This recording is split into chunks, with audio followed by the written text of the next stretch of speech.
Tech here, welcome to this new video. Aujourd'hui nous allons déballer en exclusivité le Itel S16.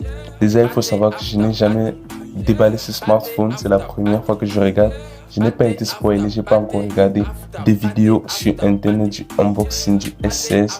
C'est la toute première fois que je vais voir ce qui est à l'intérieur. Alors pour commencer, à l'extérieur de la boîte, nous avons quelques spécificités du smartphone telles que Android 10 et selfie caméra 2.0, Waterdrop Full Screen Display de 6,5 pouces, une RAM de 1 Go avec une mémoire de stockage de 16 Go, une batterie de 4000 mAh, une caméra arrière de 8 mégapixels avec un détecteur de profondeur et une caméra macro de 2 mégapixels, Face Unlock et le Fingerprint Sensor et un processeur de 1,3 GHz quad-core.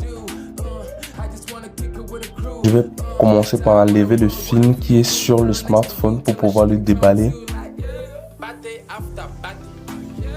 Ensuite, vous avez le petit étiquette qui vous dit que si le smartphone est déjà ouvert, ne le prenez pas. Attention, c'est la première fois que je vais ouvrir le smartphone.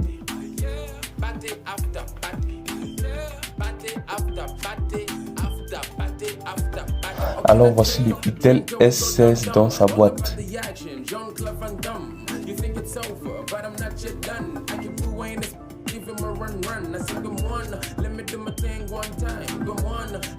On va d'abord mettre le smartphone de côté et regarder ce qu'il y a à l'intérieur de la boîte. À l'intérieur, vous avez un chargeur. Pour ceux qui sont habitués, vous allez remarquer que le design du chargeur a changé. C'est un peu différent. Ensuite, nous avons les écouteurs. Pour le design des écouteurs, c'est pareil depuis quelques années chez Itel. Et ensuite, on a le cordon micro USB 2.0. À côté aussi, nous avons dans la petite boîte blanche une couche de protection transparente, pas complètement transparente, assez floutée. C'est pas de qualité, mais on va pas se plaindre vu que c'est gratuit. Donc, c'est à peu près tout ce qu'il y a dans la boîte. Nous n'avons pas de notice ni de papier de garantie. Je ne sais pas vraiment pourquoi. Revenons au déballage de notre smartphone.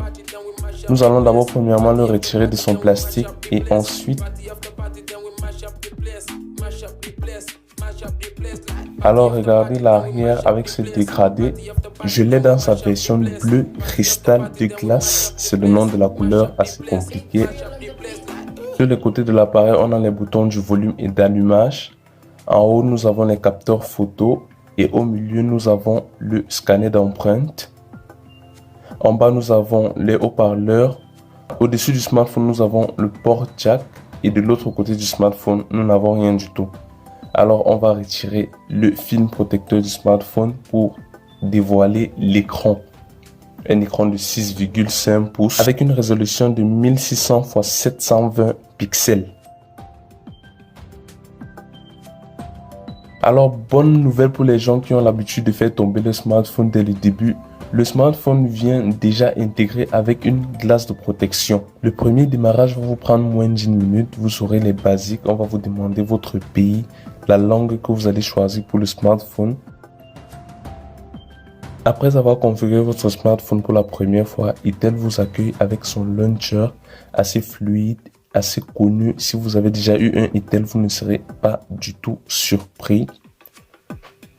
Pour la première fois déjà, j'ai remarqué quelques latences sur le smartphone. Déjà, il faut rappeler que c'est 1 Go de RAM. Au niveau de la mémoire interne, nous avons 16 Go de mémoire interne. Mais il ne nous reste que 11,40 Go environ à utiliser. Alors, j'ai remarqué qu'on me pose beaucoup cette question. Comment mettre la carte SIM dans le smartphone? Déjà, il faut savoir que celui-ci, la coque arrière est amovible.